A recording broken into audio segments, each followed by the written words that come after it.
que o professor Gustavo está aqui, porque vocês pediram para falar sobre esse tema que ele vai comentar hoje. Não esqueçam de colocar sua hashtag DOT perto de você, tira seu print no momento que você quiser, e nós estamos cada vez mais envolvidos em trazer conteúdos de relevância para a sua carreira e para o seu estudo.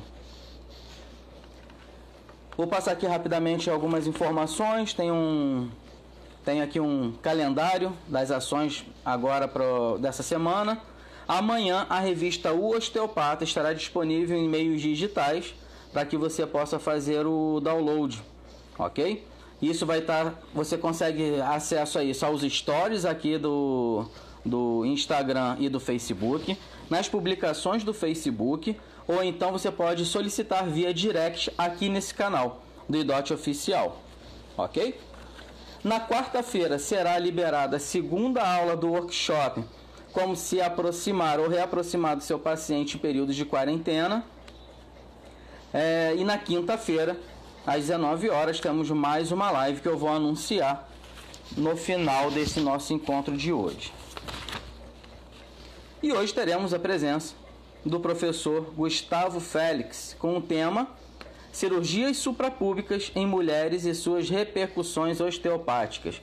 Para você, enquanto o professor Gustavo entra na nossa live, você convida os seus amigos, mais uma vez, aperta o coraçãozinho aí, e para vocês baixarem o artigo do professor Gustavo com o mesmo tema da nossa live de hoje, é só clicar aqui nesse link que está fixado no nosso Instagram, tá bom? Esse é o primeiro comentário que está aí fixado, você clica aí e você vai ser direcionado para o artigo do professor, para ler o artigo do professor. Então, vamos lá, vamos convidar aqui o professor Gustavo.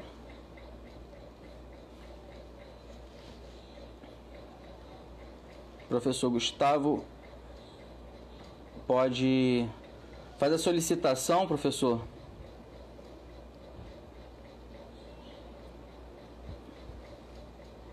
Para eu poder convidá-lo, tá bom?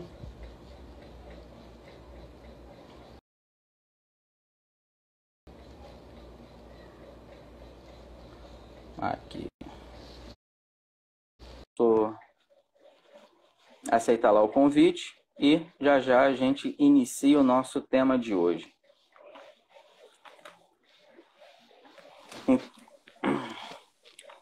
Professor Gustavo Félix. Ô, Fábio.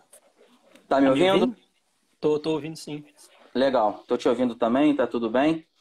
Tudo bem, boa noite. Boa noite. E já deixa eu comentar antes aqui com todo mundo que está nos assistindo. Sempre que tiver uma pergunta, deixa aqui nos comentários, que tendo tempo hábil, e nós passaremos aqui para o professor Gustavo Félix, e a gente vai... que o staff do IDOT está sempre atento aí a todos os comentários. Eles vão me passando aqui pela plataforma interna. Professor Gustavo Félix, muito obrigado por aceitar o nosso convite, por doar o seu tempo, o seu conhecimento, para que todos nós possamos crescer clinicamente, né, e também didaticamente com seus conhecimentos. Muito obrigado pela sua presença. Ô, Fábio, que é isso. Obrigado pelo convite e espero que eu consiga contribuir aí um pouco, tá, com esse tema que a gente já algumas pessoas já conhecem, né, o tema, mas para quem não conhece, tomara que dê para contribuir um pouco. Perfeito.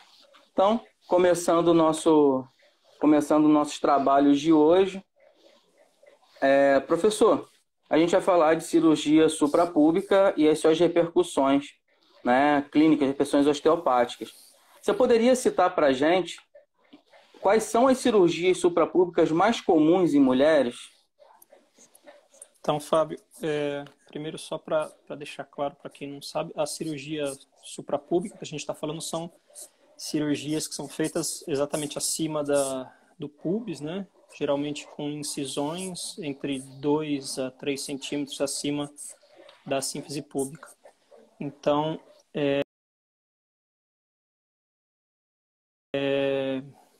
eu coloquei o tema...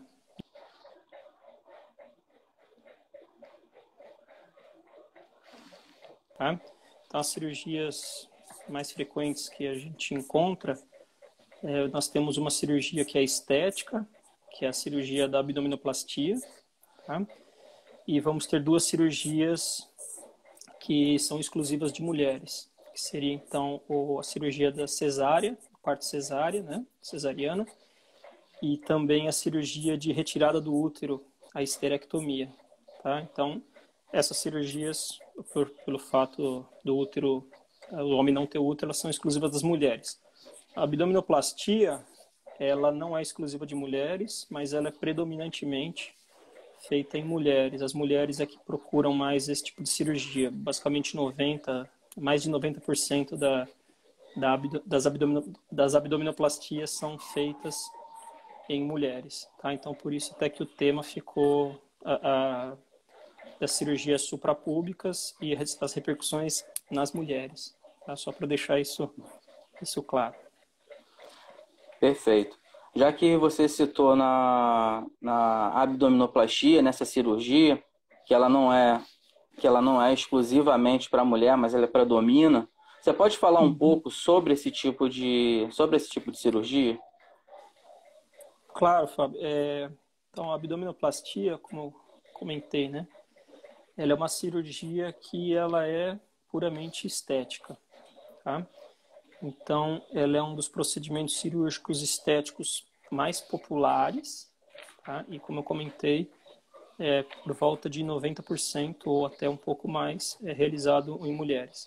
Então, o objetivo dessa cirurgia é diminuir a flacidez da pele, da região abdominal, tá? Diminuir, muitas vezes, a abdominoplastia associada com uma lipoaspiração, uma lipoplastia. Então, muitas vezes, também o objetivo é diminuir a camada de gordura abdominal, então melhorando aí a forma do abdômen, melhorando os contornos, né? Então, o relevo dessa região. Então, o objetivo da cirurgia seria esse, tá? O que acontece nesta cirurgia? Essa cirurgia ela é mais superficial que as outras que a gente vai comentar. Então, quer dizer, ela não é tão profunda, mas ela é uma cirurgia importante aí para a nossa clínica, tá? O que acaba acontecendo?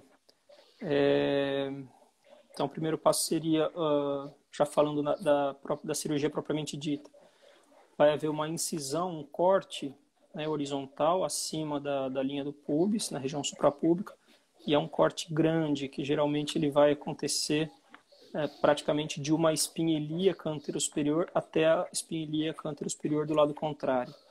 Tá? Então, a partir desse corte, o cirurgião depois ele vai descolar a pele da parede abdominal, descolar a pele do tecido subcutâneo que fica abaixo. Bom, você tá ouvindo? Tá um barulho agora? Não, tudo normal, tudo normal. Tá. Então, ele vai fazer esse descolamento dessa pele. Então, ele vai começar a elevar a pele, descolar a pele até a altura do umbigo. Tá? Então, desde lá do púbis até o umbigo.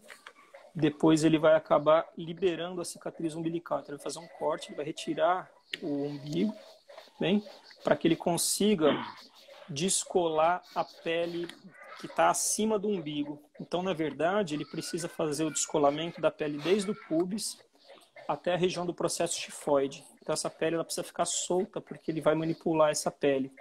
Bom? Então, ele vai fazer esse descolamento. Tá? Em seguida do descolamento, ele vai fazer a retirada do tecido adiposo que fica abaixo da pele, o tecido subcutâneo. Tá? Esse tecido adiposo também pode ser chamado de face de Camper. Então, ele vai fazer essa diminuição, essa lipoaspiração ali da região. Bom? Muitas das pessoas que procuram essa cirurgia, elas são pessoas ou obesas, ou que foram obesas, ou gestantes que tiveram uma gestação uma grande dilatação abdominal e elas, por vezes, elas vão ter o afastamento dos ventres dos retos abdominais. Então, a diástase dos retos, né? Então, depois que o cirurgião ele retira a gordura, é muito comum dele fazer uma sutura entre os dois ventres dos retos abdominais para corrigir essa diástase, tá? Apenas para correção mesmo. Bom, depois que ele faz essa fixação, o que vai acontecer? Ele vai acabar cortando a pele, né, excedente, que eles chamam. Eles vão cortar um retalho, que eles dão um nome, né? Então, a pele que vai do umbigo até a região do púbis, ela vai ser cortada. Tá? Então, se a gente imaginar que a região, desde a sínfise púbica até as duas espinhas ilíacas e até o umbigo, formando mais ou menos um losango, essa pele toda ela vai ser recortada e retirada. Tá? E para finalizar, então, o cirurgião ele vai pegar a pele do umbigo que sobrou, né, do umbigo para cima, e vai tracionar essa pele e suturar ela e costurar ela lá na altura do púbis. Tá? Então, essa pele ela vai ficar esticada, bom? E basicamente essa a cirurgia que é feita. O procedimento cirúrgico é basicamente esse. Logo após a cirurgia, o paciente ele é orientado a ficar por algumas semanas, 3 semanas aproximadamente, em uma posição de flexão de tronco, que pode ser chamada também de posição de Fowler, tá? Onde ele precisa dormir sentado. Tá? Então, às vezes, eles recebem um triângulo, aquele triângulo de espuma para ficar na cama apoiado no triângulo. Então, eles dormem sentados exatamente para manter a flexão, tá? E conseguir, então, que essa cicatrização da pele ela aconteça lá na região suprapúbica. Então, o procedimento da cirurgia... Claro, existem variações, tá? Mas basicamente esse procedimento seria o procedimento cirúrgico da abdominoplastia. Perfeito, professor. Como você só de você citar como que a cirurgia é feita dentro como esse procedimento é feito, já dá para imaginar a quantidade de repercussões clínicas que isso pode acarretar como disfunções para a gente tendo possibilidade de tratamento, né? Então, eu queria que você falasse agora exatamente sobre isso, né? Quais são as repercussões osteopáticas decorrentes das abdominoplastias? Então, Fábio, quando eu fui estudar isso, né, a grande repercussão que eu encontrava eram pacientes com dores lombares, né? Então, elas vinham com dores lombares, sintomatologias de disco, dores ciáticas, então dores sacroiliacas, esse tipo de sintoma, tá? E o que eu observava nesses pacientes, e ainda observo, né, porque acontece bastante, são alterações posturais, tá? Então, em grande parte, essas pacientes que fizeram essa cirurgia, elas vão ter alteração postural descrita pelo Bernard Bricot, que é o plano escapular anterior. Bom, então, o que o Bricot ele acaba falando para a gente? Quando a pele, como a gente comentou, na pele vai ficar esticada, né? O cirurgião ele vai tracionar essa pele para deixar ela esticada. Então, essa pele esticada, ela vai estimular receptores cutâneos que são sensíveis ao estiramento, que são os receptores de Ruffini e de Meissner, tá?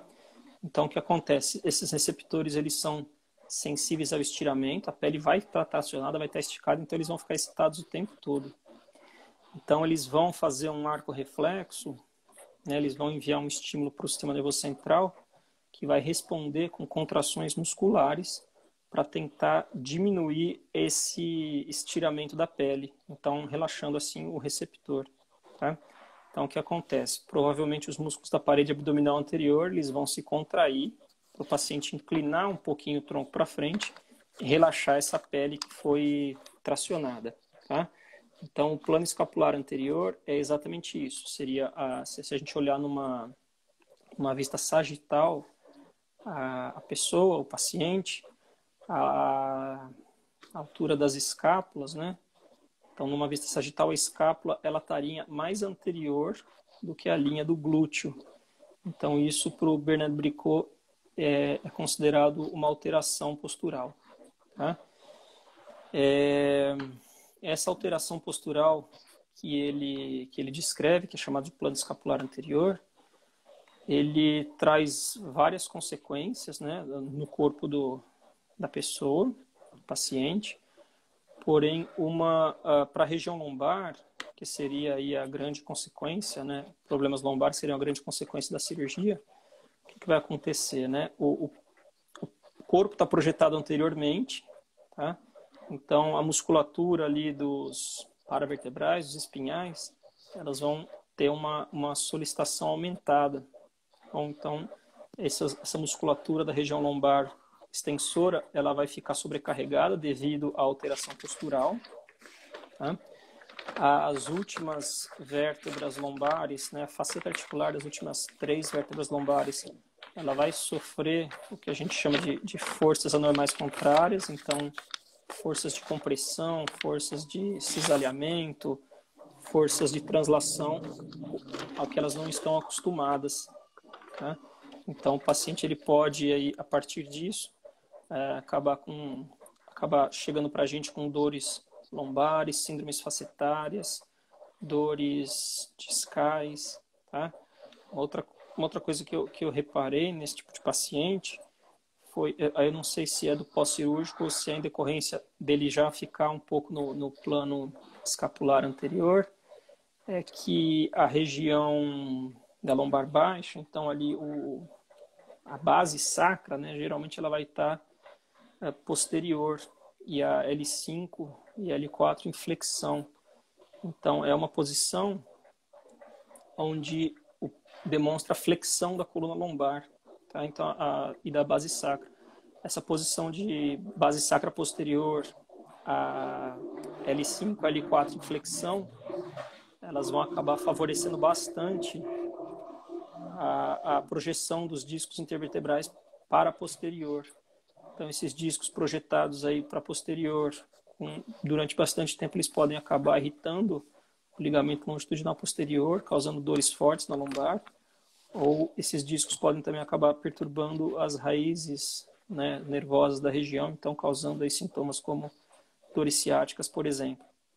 Tá?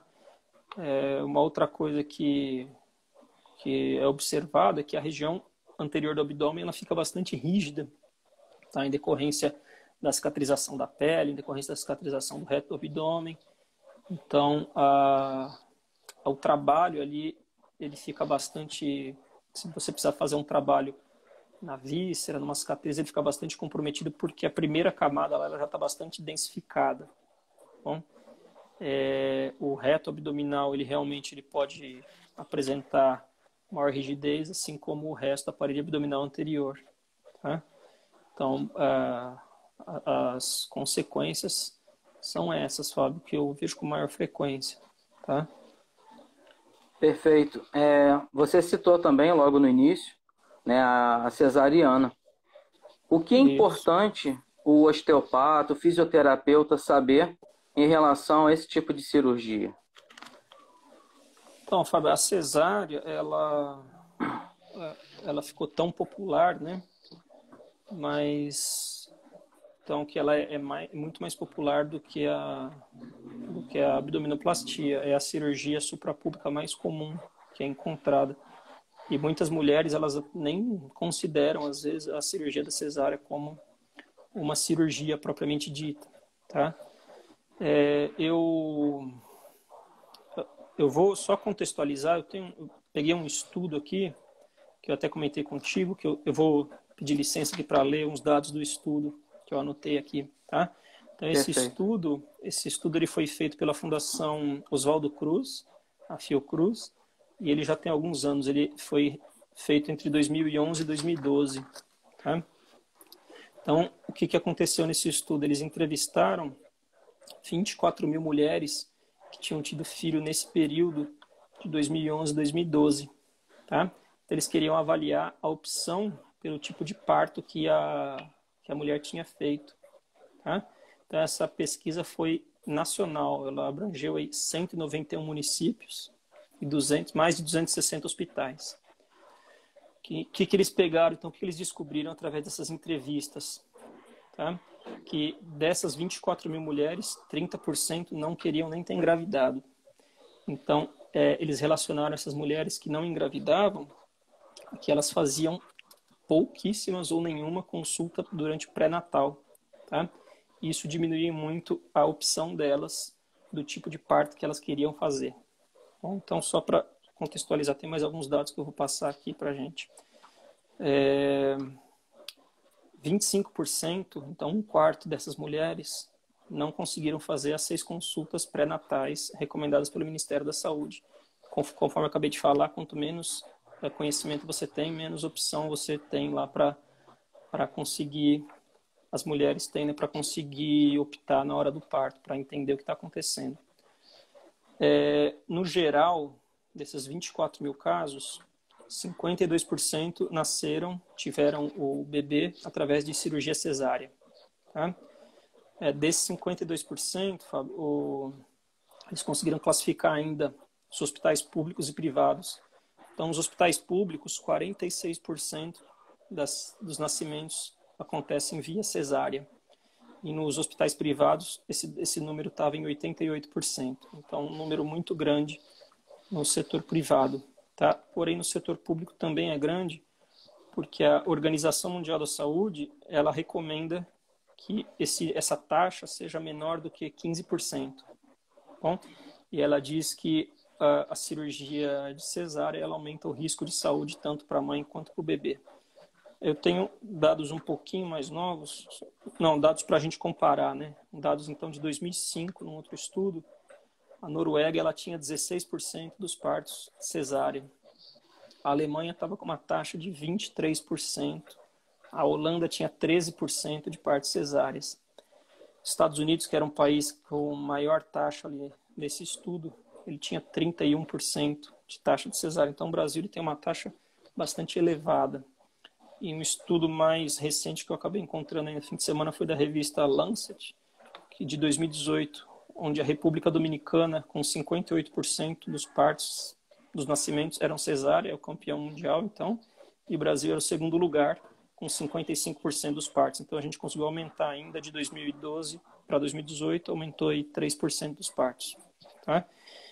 Esse estudo da Fiocruz, ele estimou que por volta de 1 milhão de partos cesáreas são realizados no Brasil por ano sem a indicação adequada. Eu vou falar da indicação já já.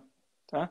Isso aumenta o risco de morbidade, de mortalidade, tanto da mãe quanto da criança. Tá bom? E também aumenta os custos aí do sistema de saúde.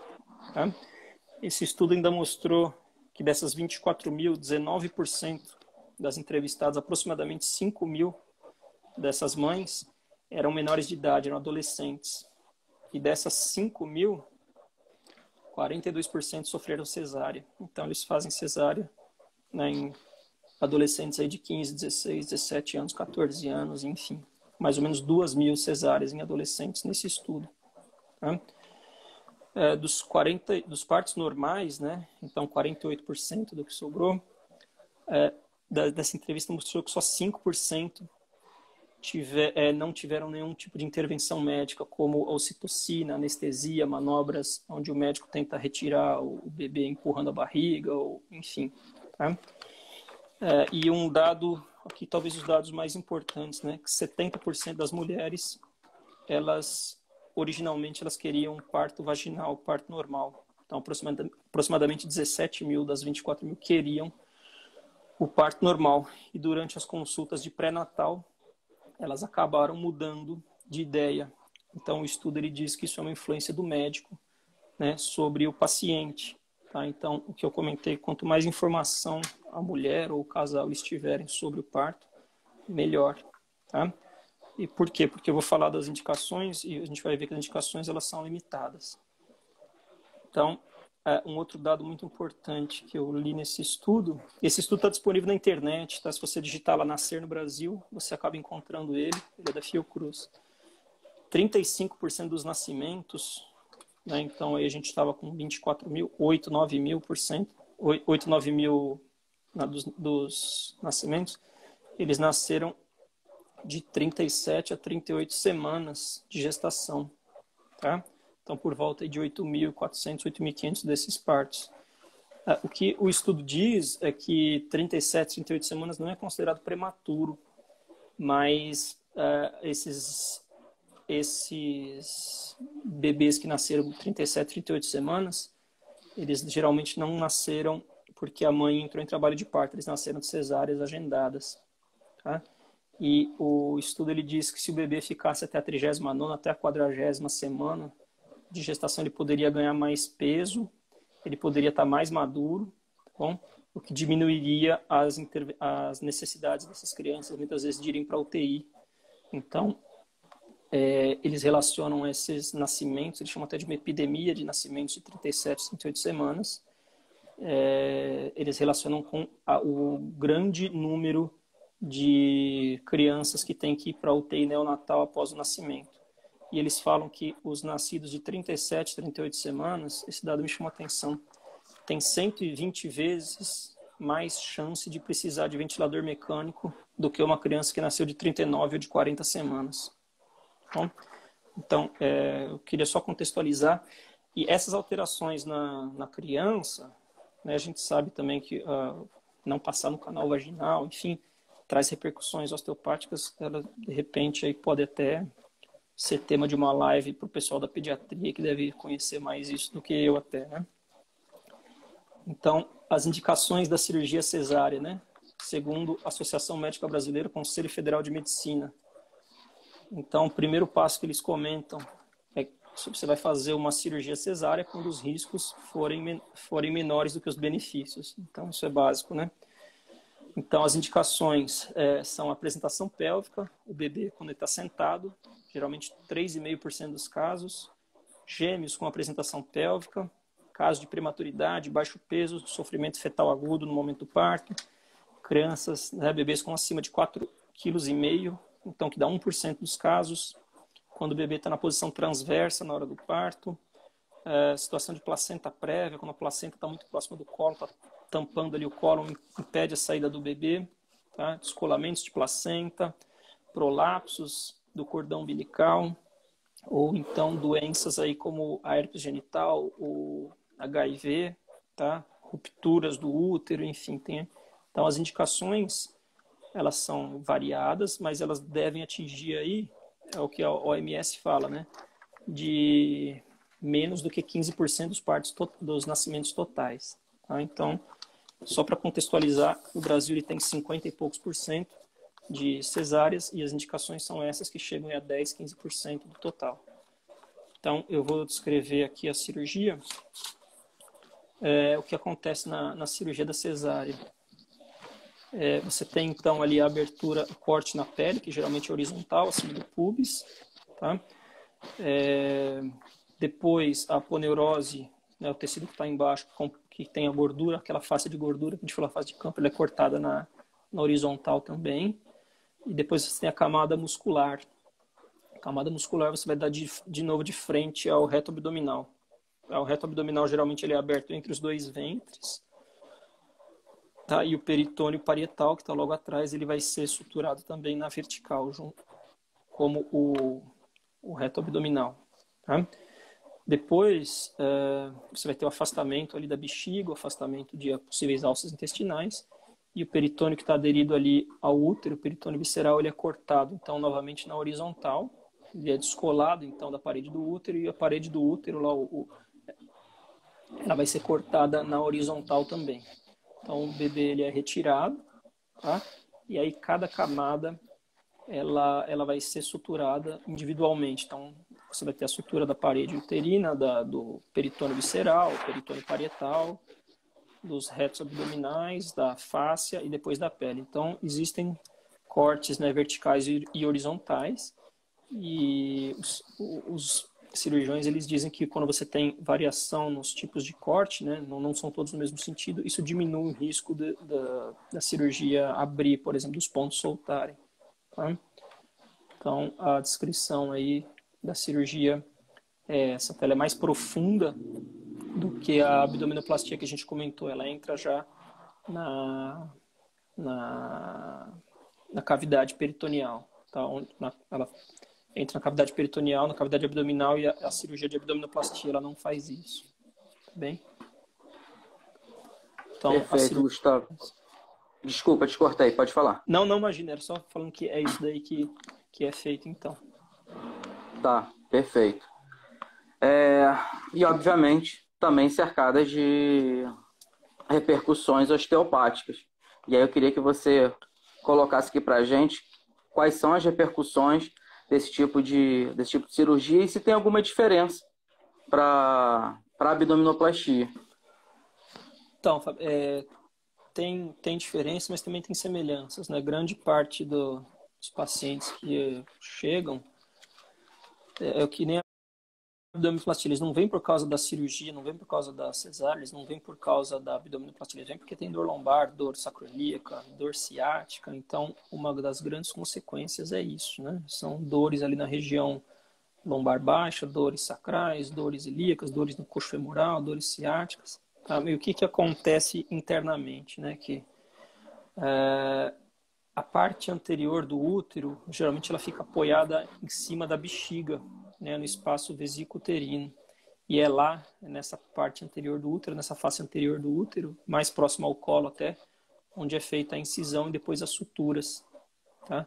Então, uma repercussão que sempre vai acontecer após a cirurgia de cesárea é que o útero ele vai se aderir à bexiga. Tá? Então, eu tive a oportunidade de conversar com um cirurgião uns anos atrás, quando eu fui estudar isso. Um cirurgião já de 60 e poucos anos, ele é pai de um amigo meu, na verdade. E ele falou que toda vez que ele vai fazer a segunda cirurgia cesárea, tá? Que existe uma aderência ali do peritônio visceral do útero sobre a bexiga. Então, aquela região ali do espaço vesículo-uterino, aparentemente, ele é a região mais afetada por essa cirurgia. Então, o que você vai ter aí? Uma hipomobilidade do útero junto com uma hipomobilidade da bexiga. Então, se você tem dois órgãos ali que estão hipomóveis, você vai acabar tendo repercussões relacionadas a esses órgãos, né? Então, a mulher ela pode sentir e experimentar qualquer problema uterino, então cólicas menstruais, dores na região pélvica, ela vai poder sentir de repente dores na relação sexual, ou então quando ela for de dificuldade de reter a urina, né, porque a bexiga ela vai precisar se expandir conforme a urina vai se acumulando, e se ela está aderida ao útero, provavelmente ela vai ter menor capacidade dessa expansão. Tá? Então, sintomas relacionados aos órgãos, tá?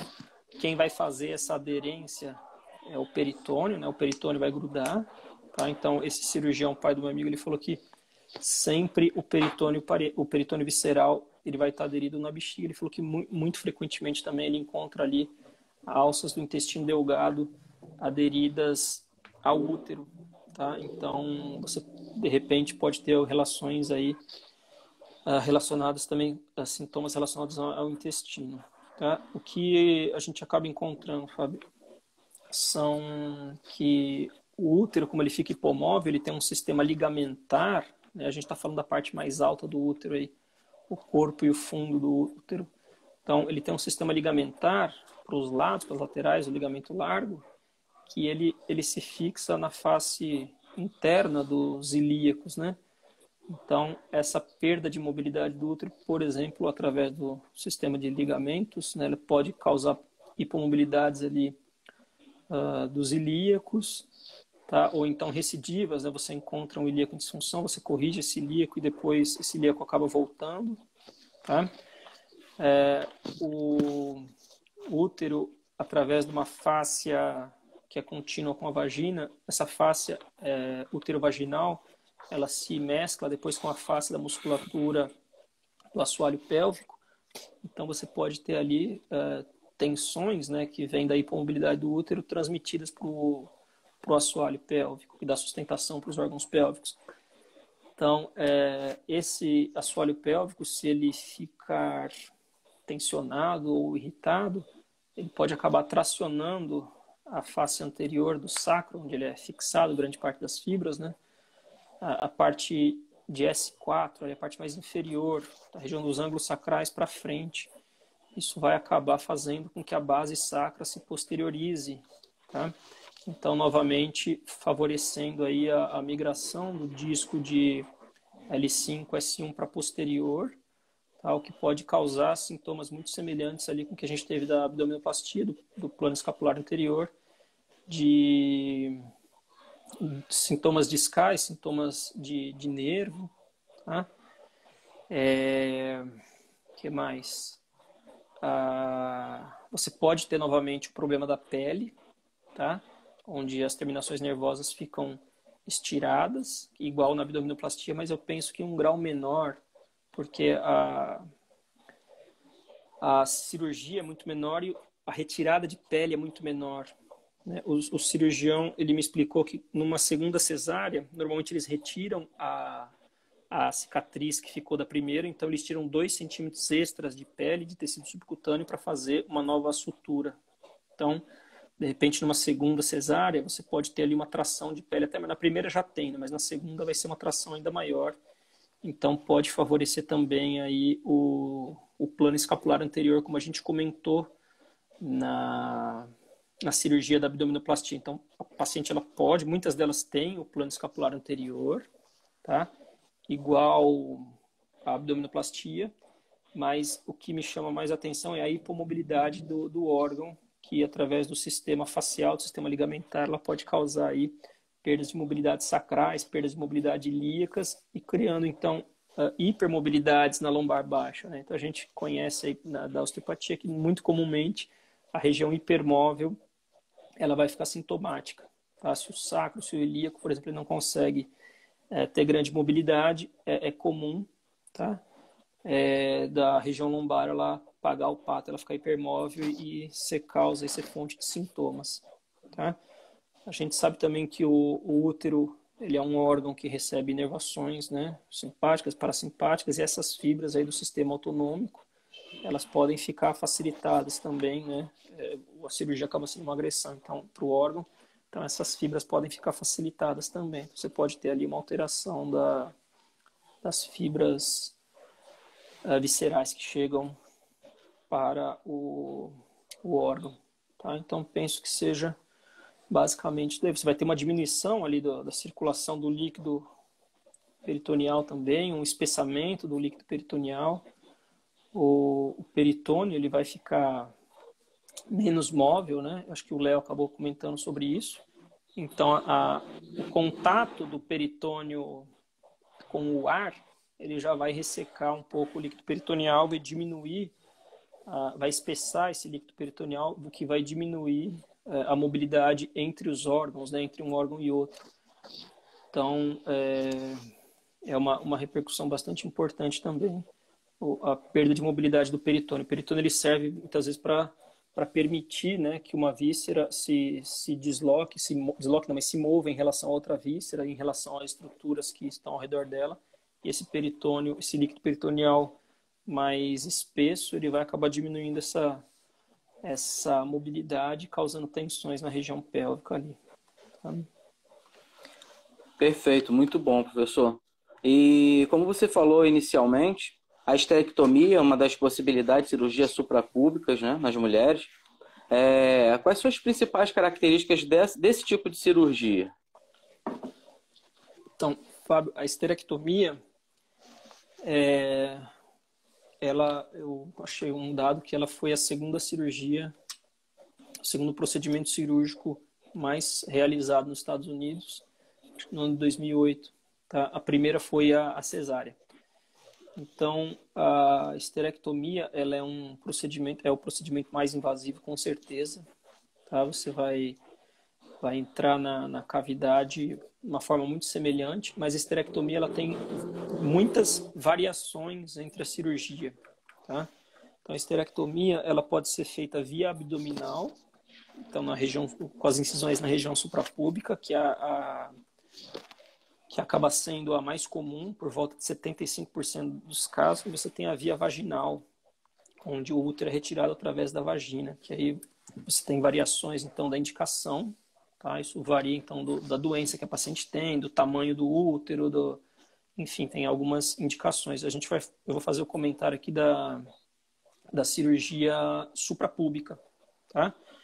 Então, você vai ter novamente muitas opções aí de cortes, pode ser corte vertical, corte horizontal, corte diagonal, dependendo da patologia que a paciente apresenta, tá? Os cortes verticais geralmente são para uma exploração mais onde o cirurgião precisa fazer uma exploração maior, né? Precisa observar mais. Os cortes horizontais são onde ele não precisa fazer, onde o útero, por exemplo, não está tão aumentado, esse tipo de coisa, tá? Então você vai ter ali a incisão, vamos supor, horizontal, que é a mais comum na pele, tá? Depois vai ter incisão na região subcutânea também, junto com os retos, vai ser uma incisão vertical em grande parte das vezes, mas também pode variar. O cirurgião pode até cortar os retos abdominais, desinseri-los, para ter um campo visual maior, um campo de trabalho maior, tá? Então varia bastante, mas vamos supor que ele afastou lá os ventres do reto abdominal, como na cesárea, tá? Então a gente fez uma incisão ali entre os ventres, tá bom? E chega ao peritônio parietal, onde ele corta na vertical também. Tá? Nessa cirurgia, é muito comum dos ligamentos que sustentam a bexiga, então os ligamentos suspensórios da bexiga serem cortados, o que já pode causar uma consequência, né? Que seria, então, uma ptose da bexiga. Tá? Em algumas cirurgias cesáreas, esse sistema suspensor da bexiga é cortado também. Esses ligamentos ficam exatamente atrás da parede do reto abdominal. Então, muitas vezes, eles são cortados. Tá? Então, uma possível consequência aí seria essa ptose.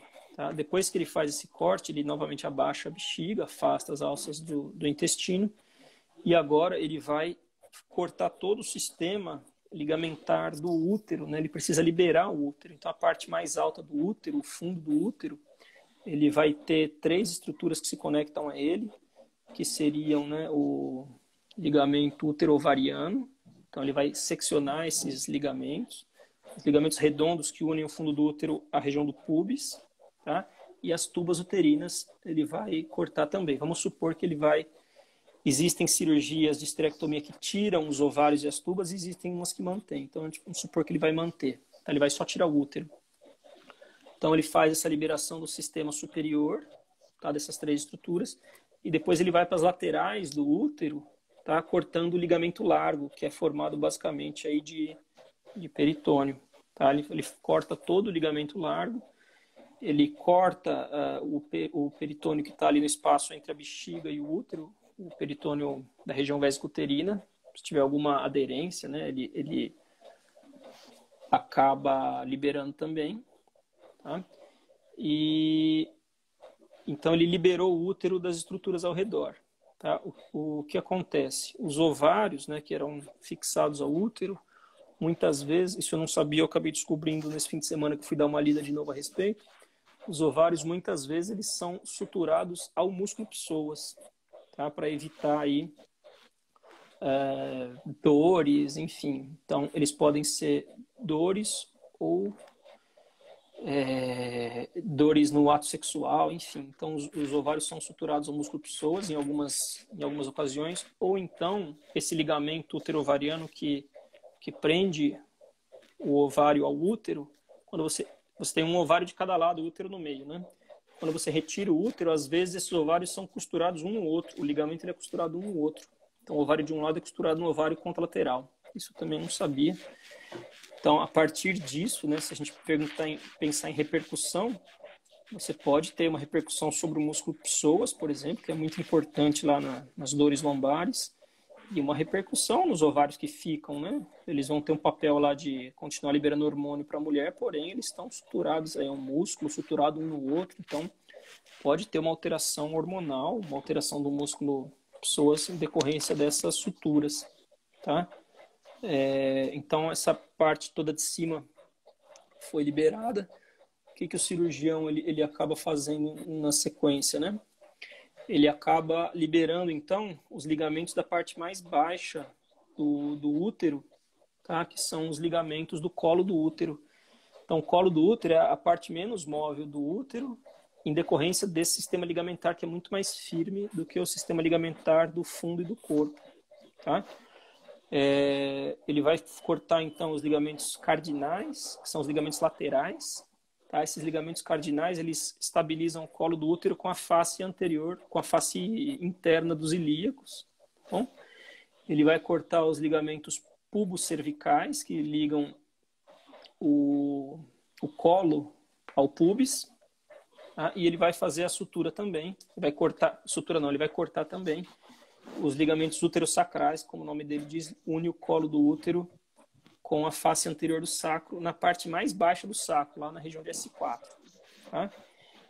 E, então ele liberou a parte superior e a parte inferior do útero. O que ele faz depois? Ele ergue o útero, ele traciona o útero, e a parte superior, a cúpula da vagina, ela é presa na parte mais baixa, no colo do útero. Então ele levanta o útero para conseguir cortar exatamente a parte mais alta da vagina. Então a gente está supondo agora que ele fez uma cirurgia onde ele retirou o colo. Algumas cirurgias mantêm o colo do útero. Então ele puxa o útero e corta a cúpula da vagina. Tá? O que acontece? A vagina é um tubo muscular que é sustentada pelo colo do útero. Ela é fixada no colo do útero. E quando você retira o útero, se você não prender a parte de cima da vagina, da vagina, ela vai cair, ela vai fazer um prolapso. Então ela acaba saindo pelo canal vaginal, ela cai para fora, tá? Então, para que isso não aconteça, o cirurgião ele vai pegar esses cotos dos ligamentos lá do colo, os ligamentos transversos e os ligamentos útero-sacrais, e vai costurá-los junto com a parte mais alta da vagina, tá? Com a cúpula da vagina. Então, o que acontece? Você tem 2 ligamentos que vêm para os lados e 2 que vêm para trás. Então, para os lados vão para os ilíacos e para trás vem para o sacro. Então, o cirurgião ele vai costurar esses 4 ligamentos na parte mais alta da vagina para evitar o prolapso da vagina. E no meu modo de ver, claro, isso é necessário para que não tenha prolapso, mas ele cria uma tensão nesse sistema ligamentar lá do colo do útero, tá? Que vai causar grandes perdas de mobilidade no sacro. Novamente, ele vai puxar a parte de baixo do sacro para frente. A base sacral ela vai posteriorizar. E a base sacral posteriorizando, ele se encontra em flexão. Eu já estou falando das repercussões, né? Por favor, vamos lá aqui. Eu cortei você aqui. Então, essa tração do ligamento útero-sacral, por exemplo, ela vai causar um sacro em flexão, tá? E L5 em flexão e provavelmente o disco posteriorizado, migrado para posterior, causando sintomas, né? O Danilo deu uma aula de disco, né? Causando aqueles sintomas que o Danilo, por exemplo, comentou, tá? E aquelas técnicas que ele comentou provavelmente vão participar do tratamento. Mas, então a cirurgia vai ser essa, ela termina, né? Claro, depois você vai fechar todas as camadas que foram costuradas, né?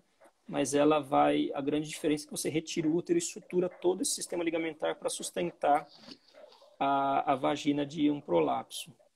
Tá? Então, a cirurgia aí já com algumas consequências seria basicamente essa, tá? Mas a descrição da cirurgia é essa. Perfeito. Tem alguma outra... Você já falou de algumas repercussões, né? E dá até para visualizar quando você fala dos ligamentos, que agora no finalzinho você falou dos ligamentos que vão até os ilíacos, os ligamentos que vão para o sacro. E essa fixação dá para imaginar algumas repercussões. Tem algumas outras que você poderia citar?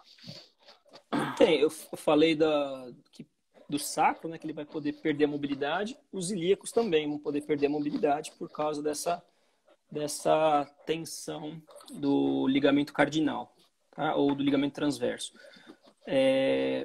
O que vai acontecer também, Fábio, que como você tirou um órgão da pelve, o útero ele foi retirado, né? Então criou-se um espaço ali na pelve, tá? esse espaço ele vai ser preenchido, né? A gravidade ela vai acabar levando as alças do intestino delgado para dentro da pelve, tá bom? E você vai ter então uma pitose do intestino delgado. O intestino delgado ele vai adentrar a pelve, com grande frequência vão acontecer aderências, né, após a cirurgia, por causa daquilo que a gente comentou, o peritônio ele vai ser ressecado, então ele fica ele tem menos a capacidade de deslizar, então provavelmente essa pitose do intestino delgado ela vai causar aderências do intestino delgado com a bexiga, com o reto ou até com o assoalho pélvico. Bom, o intestino delgado ele era preso, né, à coluna lombar pela raiz do mesentérico. Então, de repente, se ele é muito tracionado para baixo, ele pode criar uma tração até na coluna lombar, tá? Então, poderia ser uma alteração mecânica ali na coluna lombar por causa da pitose.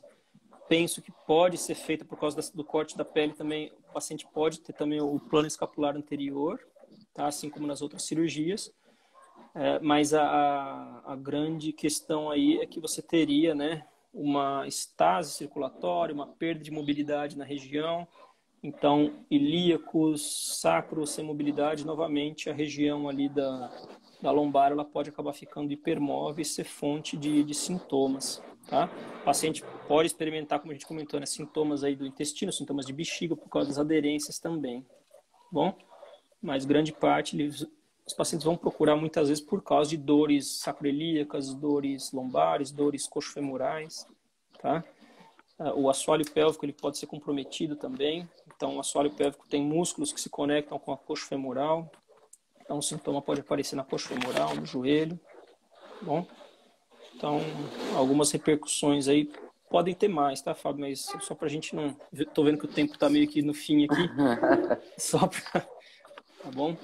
Só para dar uma ideia aí, tá? Perfeito. Bom, já queria falar para o pessoal que nos assistiu aqui durante esse encontro, até para falar para você também, professor, o nível das perguntas que chegaram aqui para a gente foi altíssimo, sensacional, e a gente não vai ter tempo hábil, nós vamos mandar todas as perguntas para o professor Gustavo, e depois nós vamos disponibilizar isso para quem assistiu aqui de alguma forma, fiquem atentos. E muito obrigado de antemão pela sua presença, muito obrigado para todos que estiveram aqui com a gente.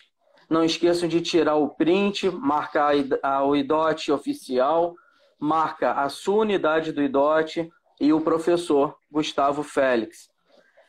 Só lembrando, antes de passar a palavra de novo para o professor Gustavo fazer as suas considerações finais, a próxima live vai ser com o professor Bruno Hernandes com o tema Complexo Articular do Ombro segundo a visão osteopática.